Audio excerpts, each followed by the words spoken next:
Welcome back, team. Today we're at the Fin at Mermaid Beach. The past couple of weeks, it's been a wet one, but we've been working through that, and we're currently finalising the formwork today, which they'll be out here on level 1.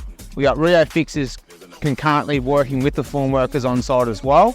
We've got service trades in the basement finishing all the basement works for the basement completion, and we're looking to pour the first level slab on the 15th of May.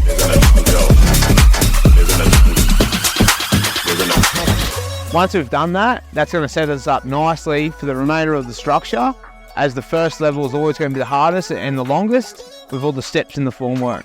We're looking for an August the 15th pop out, which then puts us in around Christmas, early January for a handover. Killers in the jungle.